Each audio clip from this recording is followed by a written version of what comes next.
فسبحان الذي لا يحصى نعمه باللسان ولا بالقلم وأشهد أن لا إله إلا الله وحده لا شريك له وأشهد أن سيدنا وسندنا وحبيبنا وحبيب ربنا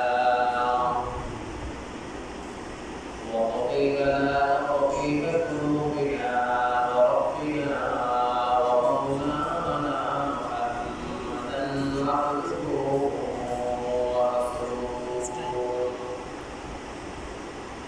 الذي أرسله الله تعالى ورسوله بالحق بشيرا ونذيرا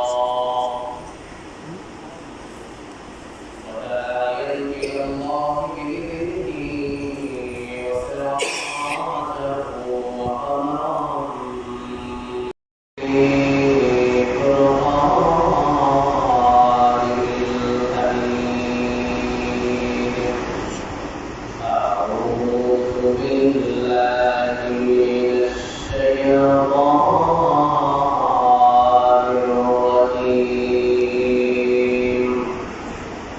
بسم الله الرحمن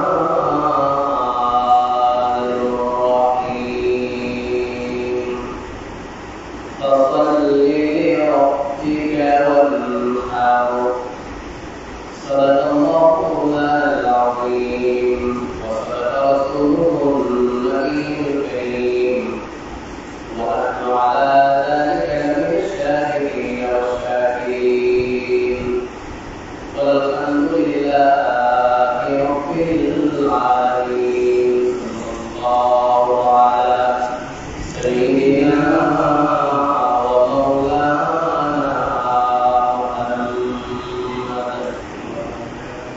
وعلى آله وأصحابه وسلم صلى الله على سيدنا ومولانا محمد وعلى آله وأصحابه وسلم بلاغ العلا بكماله كشف الهدى بجماله نصر الهدى واتصاله صلوا عليه وآله لا إله إلا الله لا إله إلا الله لا إله إلا الله لا إله إلا الله سبحان الله والحمد لله لا إله إلا الله لا إله إلا الله لا إله إلا الله لا إله إلا الله لا إله إلا الله محمد رسول الله صلى الله عليه وسلم الحمد لله الله سبحانه وتعالى لا تشرك والسجود لمحمد العالمين আমাদেরকে দিবস মাসের ৮ মুহূর্তে যে মামারা মসজিদ মধ্যে আসা তাই আল্লাহ সুবহানাহু আলামিনের দরবারে শুকরিয়া করছি আলহামদুলিল্লাহ হাজির এটা আল্লাহ সুবহানাহু ওয়া তাআলার নির্দেশ অসংখ্য কত মানুষকে বাঁচাই করে আল্লাহ আলামিন আমাদেরকে সবার আগে মসজিদে আসার তৌফিক দিয়েছেন এটি অনেক বড় দয়া এই দয়াটি দুনিয়াতে থাকা অবস্থায় হয়ে যাবে না যখন কিনা আমাদের বাইরে হয়ে যাবে দুনিয়াতে আমরা শেষ করে আখেরাতের জীবনে পাড়ি দেব তখন দুনিয়াতে থাকা অবস্থায় প্রত্যেকটা মিনিট প্রত্যেকটা সেকেন্ড প্রত্যেকটা দিন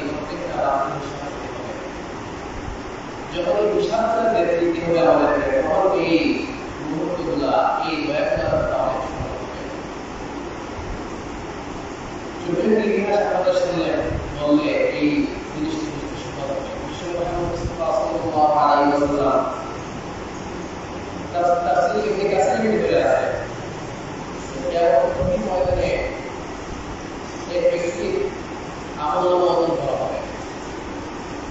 তখন সেই ব্যক্তিকে আমলনামা গুনাহের পাল্লা এবং সওয়াবের পাল্লা সমান সমান হয়ে যাবে। তখন আল্লাহ রাব্বুল আলামিনের কাছে ফেরেশতারা বলবে, হে আল্লাহ, আপনি আমাদেরকে আদেশ দিয়েছেন যাদের গুনাহের পাল্লা ভারী করে তাদেরকে জাহান্নামে দেওয়ার জন্য, আর যাদের সওয়াবের পাল্লা আমলের পাল্লা ভারী করে তাদেরকে জান্নাতে দেওয়ার জন্য।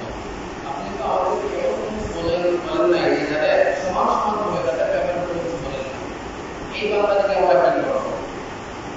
তো আল্লাহ সুবহানাহু ওয়া তাআলা বলবেন বান্দাকে, বান্দা তুমি কোন জায়গা থেকে একটি সওয়াব নিয়ে আসতে পারো, একটি সওয়াবের ব্যবস্থা করতে পারো, তাহলে তোমার আমলের পাল্লা ভারী হয়ে যাবে। আর আমি এই সওয়াব নিয়ে আসার বদৌলতে আমি আল্লাহ রাব্বুল আলামিনের জান্নাত দিয়ে দেব। তখন সেই ব্যক্তিটি বলবে, হে আল্লাহ, আমি যদি আমার আত্মীয়স্বজনদের কাছে যেতে পারি, আমি যদি আমার বাবার কাছে যেতে পারি, আমার পাড়া প্রতিবেশী যাদেরকে আমি বিপদের সময় সাহায্য সহযোগিতা করেছিলাম তাদের কাছে আমি যেতে পারি, আর আমার দুর্গুণের কথা বলতে পারি, তারা আমাকে একটি সওয়াব নয়, আমার যতগুলো সওয়াব প্রয়োজন সবগুলো সওয়াব আমাকে দিয়ে দেবে। তো আল্লাহ রাব্বুল আলামিন বললেন, বান্দা যাও, এই দেখো তারা কি বলে। তখন বান্দা সর্বপ্রথম তার মার কাছে যাবে। মায়ের কাছে যাবে, মায়ের কাছে যাওয়ার পর বান্দা বলবে, মা, দুনিয়াতে থাকা অবস্থায় তুমি আমাকে সবচেয়ে আদর করেছো, 10 মাস 10 দিন তুমি আমাকে গর্ভে ধারণ করেছো, লালন পালন করেছো, 2 বছর আড়াই বছর পালন করিয়েছো। মা, দুনিয়াতে যখন আমি সর্বপ্রথম বিপদের সম্মুখীন হতাম, তখন সবার আগে সেই বিপদের অপেক্ষা তুমি করতে, বিপত্তি সংগ্রাম করার চেষ্টা করতে। মা, দুনিয়াতে থাকা অবস্থায় যখন আমি বাড়ি থেকে বাহির হয়ে যেতাম, হয়ে যাব, মা তুমি যদি আমাকে আজ ফিরিয়ে দাও তাহলে তোমার সন্তান, আদর সন্তান জাহান্নামে হয়ে যাবে। তখন তার মা তাকেও স্বীকার করবে, বাবা, দুনিয়াতে থাকা অবস্থায় আমার কোনো বিবাহ হয় নাই, আমার কোনো সন্তানের দুনিয়াতে থাকা অবস্থায় ছিল না, আমার সন্তান হতে পারে না, তুমি আমার সন্তান হতে পারো না। মা এইভাবে তাকে তাড়িয়ে দিবে, মা তাকে তাড়িয়ে দিবে। এরপর সন্তান তার বাবার কাছে যাবে, বাবাকে গিয়ে তাকে হুজুরের কথা বলবে যে, বাবা, দুনিয়াতে থাকা অবস্থায় সবচাইতে বেশি বোঝা আমার জন্য তুমি করেছো।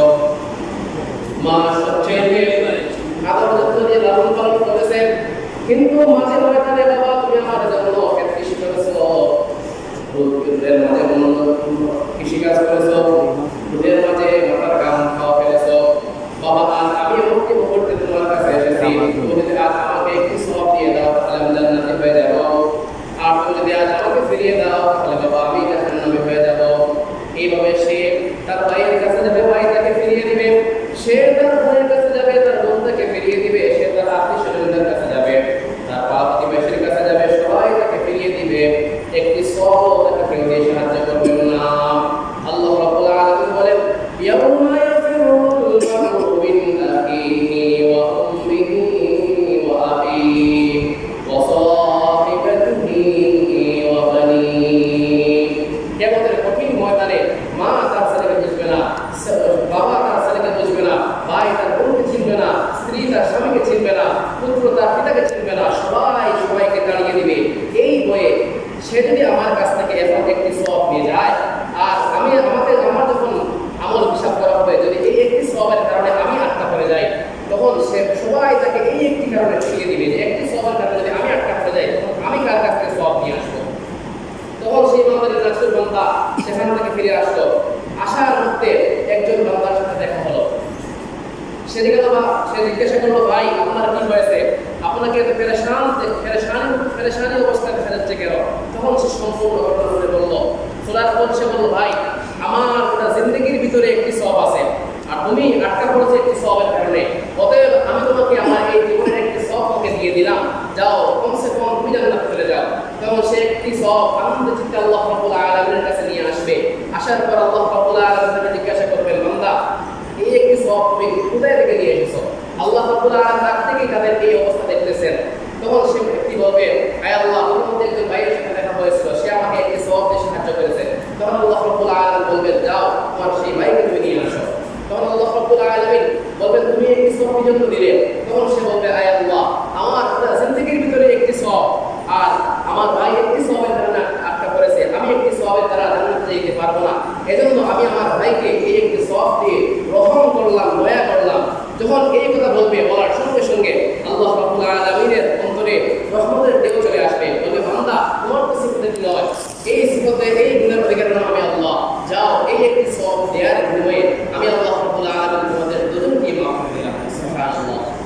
হাজির, তখন বুঝে আসবে এই মুহূর্তের এই দিনগুলোর কত মূল্য।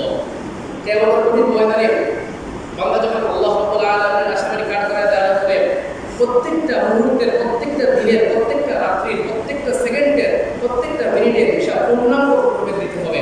যে বান্দা পূর্ণাঙ্গ রূপে এই হিসাবটা দিতে পারবে তাহলে ফাযা ফাওজান আযীমা, সেই হবে সর্বোচ্চ সফলতা।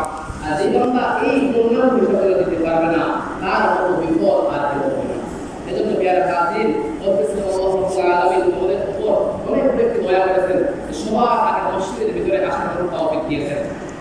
বিশ্বনবী মুহাম্মদ মুস্তাফা সাল্লাল্লাহু আলাইহি ওয়াসাল্লাম জুমার দিনে অনেক ফজিলত বর্ণনা করেছেন। হাদিসের কিতাবগুলো যখন আমরা ঘাটাঘাটি করি, অসংখ্য অনেক হাদিস জুমার ফজিলত সম্পর্কে আমরা পাই। এই দিনগুলো আল্লাহ রাব্বুল আলামিন আমাদেরকে এজন্যই দিয়েছেন।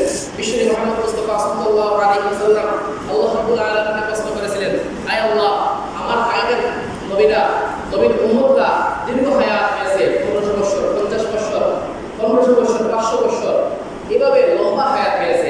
আর আমার উম্মতের গড় আয়ু হবে 50 থেকে 60 বছর, 70 থেকে 50 এর ভিতরে আমার উম্মতের গড় আয়ু হবে। আয় আল্লাহ, আপনি আমার উম্মতকে আখির জামানায় পাঠিয়েছেন, আর তাদের হায়াত হবে অত্যন্ত সংকীর্ণ। আর আগেকার নবীর উম্মতেরা দীর্ঘ হায়াত পেয়েছে, এজন্য তাদের আমলনামা ভারী হয়ে যাবে, বেশি আমল তাদের আমলনামার ভিতরে চলে যাবে। তাহলে আমার শ্রেষ্ঠত্ব জাহির পেল না, আমার শ্রেষ্ঠত্বের প্রকাশ পেল না। তখন আল্লাহ রাব্বুল আলামিন বিশ্বনবী মুহাম্মদ মুস্তাফা সাল্লাল্লাহু আলাইহি ওয়াসাল্লাম কে বললেন, হাবিব, আমি আপনার উম্মতদেরকে এমন কিছু স্পেশাল দিন দেব, এমন কিছু স্পেশাল রাত্রি দেব, এমন কিছু স্পেশাল মাস দেব, যে মাসগুলো আপনার উম্মত যদি কাজে লাগাতে পারে, তাহলে অন্যান্য নবীদের উম্মতের তুলনায় আপনার উম্মতের শ্রেষ্ঠত্ব মর্যাদা বেশি হয়ে যাবে। এজন্য আল্লাহ রাব্বুল আলামিন আমাদেরকে কিছু স্পেশাল দিন দিয়েছেন, যেমন জুমাবার। জুমাবার আল্লাহ রাব্বুল আলামিন আমাদেরকে দিয়েছেন স্পেশাল দিন হিসাবে, স্পেশাল মাস হিসাবে আল্লাহ রাব্বুল আলামিন আমাদেরকে রমজান মাস দিয়েছেন, স্পেশাল রাত্রি আমাদেরকে শবে কদরের রাত্রি দিয়েছেন। এইভাবে জিলহজ মাসের প্রথম 10 দিন আল্লাহ রাব্বুল আলামিন আমাদেরকে স্পেশাল বানিয়ে দিয়েছেন। এই দিনগুলো আমাদেরকে কাজে লাগাতে হবে। যদি আমরা কাজে লাগাতে পারি, তাহলে অবশ্যই আমরা সফল কাম হব। এর কাজে আমি আপনাদের সামনে কুরআনুল কারীমের ছোট্ট একটা আয়াত কারিমা তেলাওয়াত করেছি। সংক্ষিপ্ত সময়ের ভিতরে আমি আপনাদের সামনে সেই আয়াতখানা পাঠ করে শোনাবো। আল্লাহ রাব্বুল আলামিন তেলাওয়াতের আয়াতের ভিতরে বলেন, ফাসাল্লি লিরাব্বিকা ওয়ানহার, হে নবী, আপনি আপনার রবের ইবাদত করুন, আপনার রবের গোলামি করুন এবং আপনার রবের নামে পশু জবাই করুন। তখন সর্বপ্রথম কুরবানির বিষয়ে জানার আগে আমরা একটা জিনিস জানতে হবে। আল্লাহ রাব্বুল আলামিন আমাদেরকে স্পেশাল কিছু দিন দিয়েছেন, স্পেশাল কিছু মাস দিয়েছেন, স্পেশাল কিছু রাত্রি দিয়েছেন, সেইগুলো আমাদেরকে কাজে লাগাতে হবে। ঠিক তদ্রুপভাবে আল্লাহ রাব্বুল আলামিন জিলহজ মাসের প্রথম 10 দিন আমাদের জন্য স্পেশাল হিসেবে বানিয়ে দিয়েছেন। বিশ্বনবী মুহাম্মদ মুস্তাফা সাল্লাল্লাহু আলাইহি ওয়াসাল্লাম হাদিসের ভিতরে বলেন যে জিলহজ মাসের প্রথম 10 দিনের ইবাদত আল্লাহ রাব্বুল আলামিনের কাছে অন্যান্য মাসের দিনের চাইতে উত্তম। তখন সাহাবায়ে কেরাম বললেন, ইয়া রাসূলুল্লাহ, আমরা যদি আল্লাহ রাব্বুল আলামিনের রাস্তায় জিহাদ করি, জিহাদের চাইতে কি উত্তম? তখন বিশ্বনবী মুহাম্মদ মুস্তাফা সাল্লাল্লাহু আলাইহি ওয়াসাল্লাম বলেন, না, জিলহজ মাসের প্রথম 10 দিনের আমল জিহাদের চাইতে উত্তম। এমনকি বিশ্বনবী মুহাম্মদ মুস্তাফা সাল্লাল্লাহু আলাইহি ওয়াসাল্লাম হাদিসের শেষাংশে বলেন, যে ব্যক্তি আল্লাহ রাব্বুল আলামিনের রাস্তায় নিজের জান মাল সবকিছু দিয়ে জিহাদ করেছে, জিহাদে বাহির হয়েছে, লড়াই করেছে, সংগ্রাম করেছে, সর্বশেষ সে বাড়িতে ফিরেছে শূন্য অবস্থায়, সেই জিহাদের ময়দানে সে শহীদ হয়েছে, তার চাইতে উত্তম হলো জিলহজ মাসের প্রথম দশকের আমলগুলো। কিন্তু আজ আমরা এই দিনগুলোকে খেলায় কাটিয়ে দেই। আল্লাহ রাব্বুল আলামিন আমাদেরকে স্পেশাল দিনগুলো দিয়েছেন শ্রেষ্ঠত্ব প্রকাশ পাওয়ার জন্য, শ্রেষ্ঠত্বের মর্যাদা অংশগ্রহণ করার জন্য, শ্রেষ্ঠত্বের মর্যাদাগুলো আমরা টিকিয়ে রাখার জন্য। কিন্তু দুঃখের বিষয় হলো, আফসোসের বিষয় হলো, এই প্রথম 10টি দিন আমরা কুরবানির জন্য গরু ক্রয় করার ভিতরে কাটিয়ে দেই, কাপড় ক্রয় করার ভিতরে কাটিয়ে দেই, বিভিন্ন ফাহিশা কর্মকাণ্ডের ভিতরে লিপ্ত থাকি। কিন্তু এই দিনগুলো আমাদেরকে এজন্যই দেওয়া হয়েছিল যে আমরা এই দিনগুলো কাজে লাগিয়ে আমাদের আমলগুলো বাড়ি করবো, আমাদের আমলের পাল্লাগুলো বাড়ি করবো। অন্য হাদিসের ভিতরে আব্দুল্লাহ ইবনে উমর রাদিয়াল্লাহু তাআলা বলেন যে জিলহজ মাসের প্রথম দশকের আমল আল্লাহ রাব্বুল আলামিনের কাছে অত্যন্ত গুরুত্বপূর্ণ, অন্যান্য মাসের চাইতে। অতএব তোমরা এই দশকে বেশি বেশি করে লা ইলাহা ইল্লাল্লাহ আল্লাহু আকবার লিল্লাহিল হামদ এই তাসবিহগুলো বেশি বেশি করে পাঠ করো। অন্য হাদিসের ভিতরে আবু হুরায়রা রাদিয়াল্লাহু তাআলা মুস্তাফা সাল্লাল্লাহু আলাইহি ওয়াসাল্লাম বলেছেন জিলহজ মাসের প্রথম দশকের আমল আল্লাহ রাব্বুল আলামিনের কাছে অত্যন্ত গুরুত্বপূর্ণ। এই দশকে যে ব্যক্তি রোজা রাখবে পুরা বছর রোজা রাখার সওয়াব আল্লাহ রাব্বুল আলামিন বান্দার আমলনামার ভিতরে দিয়ে দিবেন। এই দশকে যে ব্যক্তি প্রত্যেকটা দিন নফল রাত্রিবেলা নফল ইবাদত করবে আল্লাহ রাব্বুল আলামিন প্রত্যেকটা রাত্রির বিনিময়ে শুভকাদের রাত্রির সমতুল্য সওয়াব দিয়ে দিবেন। সুবহানাল্লাহ, এত গুরুত্বপূর্ণ এই 10 দিন। প্যারা হাজির, কিন্তু আজ আমরা এই দিনগুলা হেলায় হেলায় কাটিয়ে দিই। এই দিনগুলো যে যাচ্ছে আমরা একবারেই টের পাই না। যখন 10 তারিখ আসে, গরু জবাই করা আরম্ভ হয়, তখন অনেক মানুষ জানতে পারে যে আজ ঈদের দিন। ঈদের দিন পর্যন্ত অনেক মানুষ ঈদগাহ করতে যায় না, ঈদগাহে না গিয়ে নামাজ না পড়ে ঘরের মধ্যে ঘুমিয়ে থাকে। অনেক লোক আছে যারা ঈদগাহের মধ্যে যায় না, ঈদের নামাজটা পর্যন্ত পড়তে পারে না। আবার অনেক অসংখ্য অগণিত মুসল্লিরা আছে যারা কিনা শুধু জুমাবারের নামাজের মধ্যে আসে, আবার ঈদের মধ্যে যায়, বাকি নামাজগুলো কোন দিক দিয়ে যায় সে টেরই পায় না। প্যারা হাজিরিন, অন্য একটি হাদিসের ভিতরে আবু দারদা রাদিয়াল্লাহু তাআলা বলেন, বিশ্বনবী মুহাম্মদ মুস্তাফা সাল্লাল্লাহু আলাইহি ওয়াসাল্লাম বলেছেন, 9 জিলহজ যে ব্যক্তি রোজা রাখবে আল্লাহ রাব্বুল আলামিন তার আগের পিছনের সমস্ত গুনাহ মাফ করে দিবেন। প্যারা হাজিরিন, এই হাদিসগুলো আমরা শিক্ষা পেলাম। প্রথম হাদিস থেকে আমরা শিক্ষা পেলাম যে জিলহজ মাসে আমরা জিলহজ মাসের প্রথম দশককে আমরা অনেক গুরুত্বের সাথে দেখতে হবে।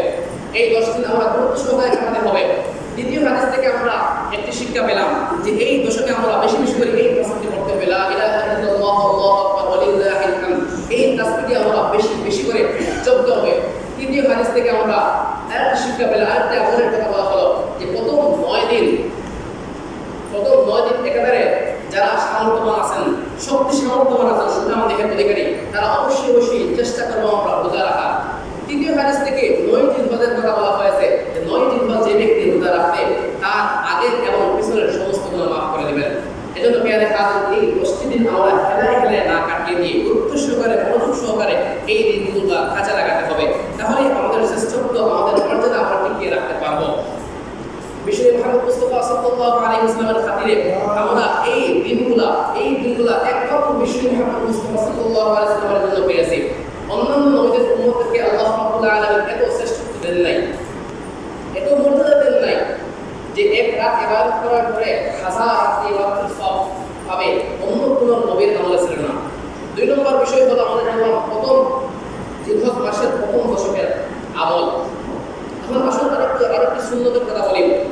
জিলহজ মাসের প্রথম 10 দিন আমরা কি কি কাজ করব?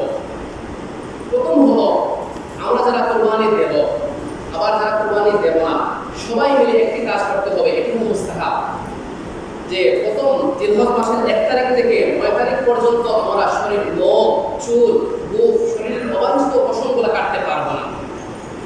হাদিসের বিষয়ের ভিতরে মুসলিমের হাদিস, বিশ্বনবী মুহাম্মদ মুস্তাফা সাল্লাল্লাহু আলাইহি ওয়াসাল্লাম বলেন, যারা এই কাজগুলো করবে আল্লাহ রাব্বুল আলামিন হাজীদের সাথে তাদেরকে তুলনা করেছেন। হাজরা যেভাবে আল্লাহ রাব্বুল আলামিনের রাস্তায় মুজাহাদা করে, হজ করে, মিনাকে কুরবানি করে সেই সমতুল্য সওয়াব আল্লাহ রাব্বুল আলামিন সেই সমস্ত বান্দাদের আমলনামায় দিয়ে দিবেন যারা কিনা এই 9 দিন এই আমলটি করবে।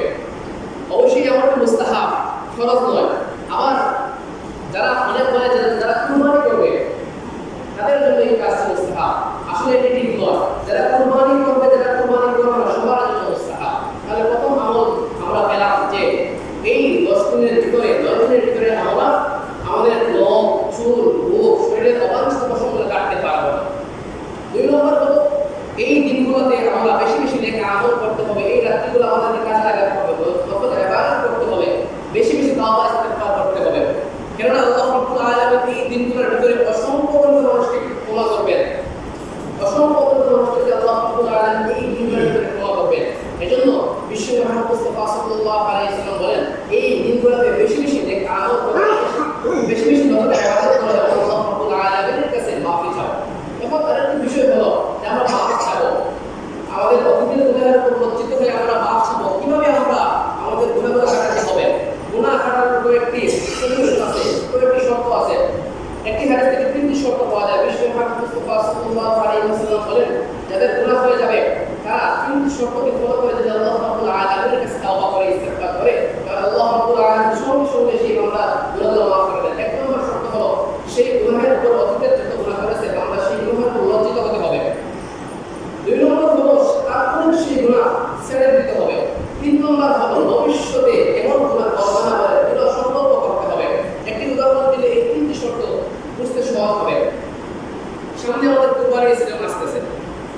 কুরবানিকে কেন্দ্র করে অনেক মানুষ রয়েছে যারা পশু লালন পালন করে।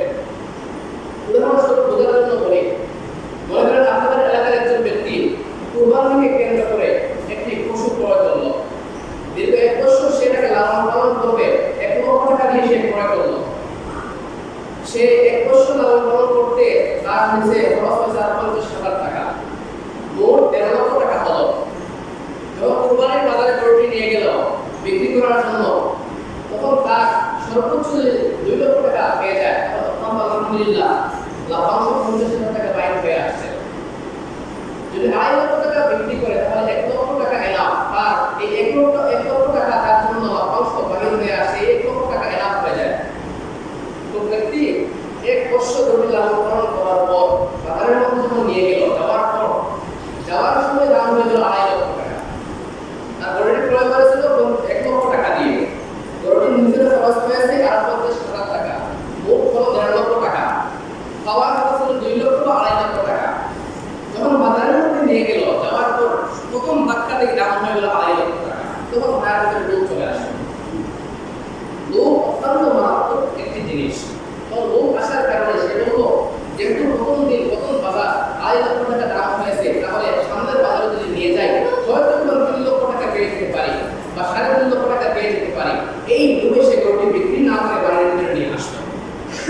আসার পর ঘটনাক্রমে গরুটি মারা গেল, ঘটনাক্রমে গরুটি চুরি হয়ে গেল। এই চুরি হওয়ার পর, মারা যাওয়ার পর তার ভিতরে সর্বপ্রথম যে কাজটি করবে, অনুশোচনা তৈরি হবে, নিজের প্রতি সে লজ্জিত হবে। যদি আমি গরুটি বিক্রি করে দিতাম তাহলে আর এই দিন দেখতে হতো না।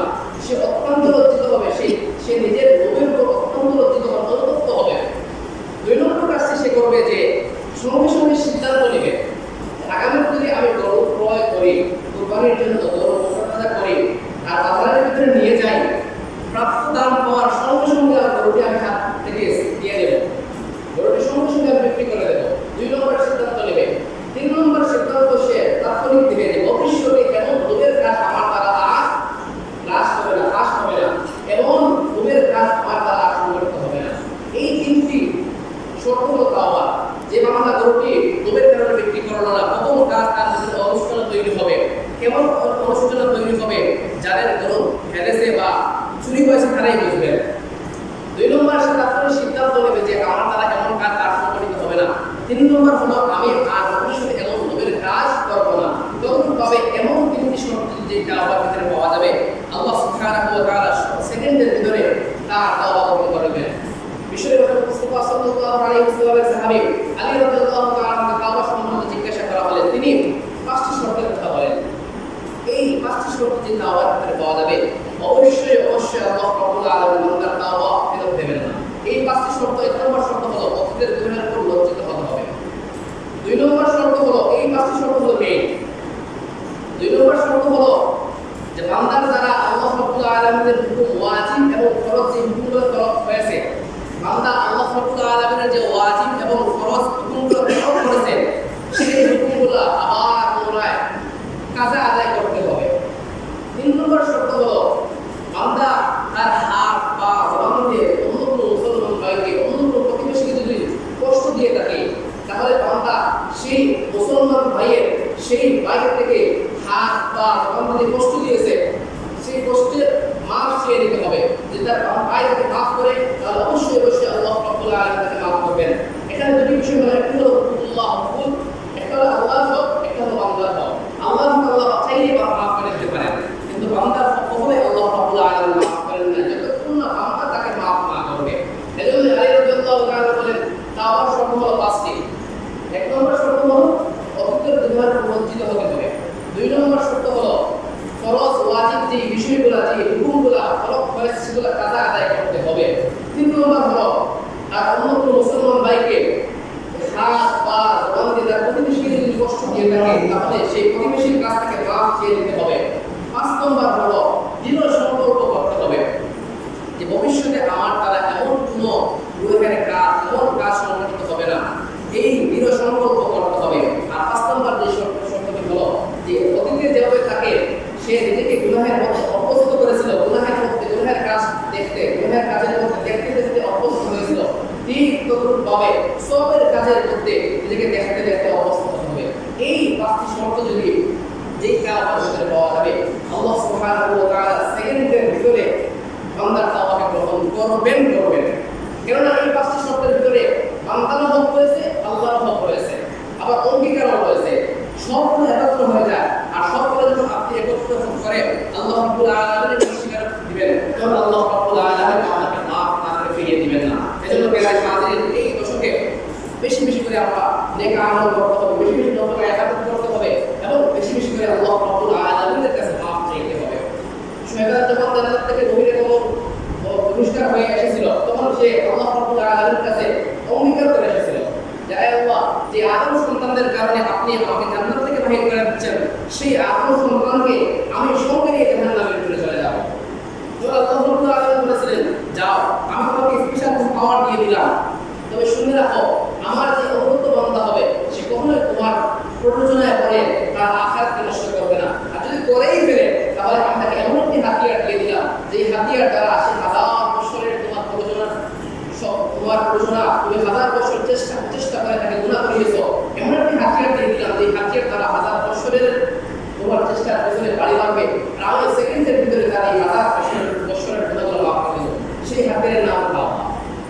এর কাছে আল্লাহ রাব্বুল আলামিন খুব দয়াবান, সর্বক্ষণ বান্দার পেছনে চেয়ে থাকেন যে বান্দার কখন আল্লাহ রাব্বুল আলামিন মাফ করবেন, কিন্তু আমরা সেদিকে তাকাই না। আল্লাহ রাব্বুল আলামিন বান্দা যখন গুনাহ করে তখন পিছন দিয়ে ডাকতে থাকেন, ইয়া আইয়ুহাল ইনসান মা আগরাকা বিরাব্বিকাল কারীম, হে আমার বান্দা, ইয়া আইয়ুহাল ইনসান, হে বান্দা, তুমি কিসের মায়ায় পড়ে, মা আগরাকা বিরাব্বিকাল কারীম, তোমার কিসের মায়ায় পড়ে তুমি তোমার কারীম রবকে ভুলে গেলে। যখন আমি আর আপনার গুনাহের মধ্যে লিপ্ত হই, তখন আমার আপনার মালিক আল্লাহ রাব্বুল আলামিন পিছন দিয়ে ডাকতে থাকে যে বান্দা, তুমি কিসের মায়ায় পড়ে তোমার কারীম রবকে ভুলে গেলে। অথচ আমি আল্লাহ রাব্বুল আলামিন তোমার হাত সৃষ্টি করেছি, পা সৃষ্টি করেছি, অঙ্গ প্রত্যঙ্গ সৃষ্টি করেছি, পুরা সাড়ে 3 হাত বডি আমি আল্লাহ রাব্বুল আলামিন সৃষ্টি করেছি। কিসের মায়ায় পড়ে তুমি গুনাহের মধ্যে লিপ্ত হচ্ছ? প্রিয় হাজির, এই আয়াতের দেখে একটু উদাহরণ দিলে, একটি মাসআলা আপনাদের সামনে দিয়ে পেশ করলে বুঝতে সহজ হবে। আল্লাহ রাব্বুল আলামিন কত বড় দয়াবান, কত বড় মায়াবান। শরীয়তের একটি মাসআলা হলো যে সবচাইতে মায়াময়, সবচাইতে মায়াবতী হলো আমাদের মা। মায়ের মায়ার সামনে অন্য কোনো মানুষের মায়া টিকতে পারে না। সবচাইতে আমাদেরকে আদর স্নেহ করে আমাদের মা। এবং এই মা আমাদেরকে কি জন্য আদর এবং কি জন্য এত মমতা, এত মায়া করে, তার দুটি কারণ আছে। একটি কারণ হলো মা আমাদেরকে 10 মাস 10 দিন গর্ভে ধারণ করেছে। 2 নম্বর কারণ হলো মা আপনাকে আমাকে 2 বছর বা 2.5 বছর যাবত দুধ পান করিয়েছে, লালন পালন করে আপনাকে আমাকে মানুষ করিয়েছে। এই দুটি কারণে মা এত মায়া। কিন্তু একটু চিন্তা করে দেখুন তো, আপনার মা শুধু আপনাকে, আমার মা শুধু আমাকে 10 মাস 10 দিন গর্ভে ধারণ করেছে, 2.5 বছর যাবত আপনাকে আমাকে দুধ পান করিয়েছে, আপনাকে আমাকে লালন পালন করে মানুষ করিয়েছে। কিন্তু আপনার মা, আমার মা, আপনার হাত আমার হাত পুরা 3.5 হাত পর্যন্ত বানায় নাই। সাধারণত মা যদি 10 মাস 10 দিন গর্ভে ধারণ করার কারণে এত মায়া, এত মমতা হয়, 2.5 বছর দুধ পান করার কারণে এত মায়া, এত মমতা হয়, তাহলে যে আল্লাহ আপনাকে আমাকে সৃষ্টি করেছেন, যে আল্লাহ আপনার হাত আমার হাত, আমার চোখ, আমার চেহারা, আমার পুরা 3.5 হাত বডি সৃষ্টি করেছেন, এখন পর্যন্ত আল্লাহ আপনাকে আমাকে রিজেক্ট দিচ্ছেন, সেই আল্লাহর কত মায়া আর মমতা হবে। শরীয়তের মাসআলা হলো যে যখন সন্তান মারা যাবে, সন্তানের লাশের পিছনে পিছনে বাবা যেতে পারবে, মা যেতে পারবে না। এই জন্য যে মায়ের মমতা একটু বেশি হয়, মায়ের মায়া একটু বেশি হয়। কোনো মাই চাইবে না যে তার সন্তান মারা যাক, সে জীবিত থাক। তাকে যদি কবরে নামানো হয়, সন্তানের কবরে নামানো হয়, সন্তানের সাথে তাকে দাফন করে আসতে হবে। এই জন্যই আল্লাহ রাব্বুল আলামিন বিশ্বনবী মুহাম্মদ মুস্তাফা সাল্লাল্লাহু আলাইহি ওয়াসাল্লাম নিষেধ করে দিয়েছেন, সন্তানের লাশের পিছনে মা যাইতে পারবে না, সন্তানের লাশে কবরে, সন্তানের কবরে মা নামতে পারবে না, বাবা নামতে পারবে। কেননা মায়ের তুলনায় বাবা একটু শক্তিশালী হয়। যে মা আপনাকে 10 মাস 10 দিন গর্ভে ধারণ করার কারণে এত মায়ের মমতা হয়, 2.5 বছর দুধ পান করার কারণে এত মমতা হয়, যে মালিক আপনার আমার 3.5 হাত বডি সৃষ্টি করেছে, সেই মালিকের কেমন মায়া, কেমন মমতা হবে। সেই মায়া ও মমতার জায়গা থেকে আল্লাহ রাব্বুল আলামিন গুনাহগার বান্দাদেরকে ডাকতে থাকেন, ইয়া আইয়ুহাল ইনসান মা আগরাকা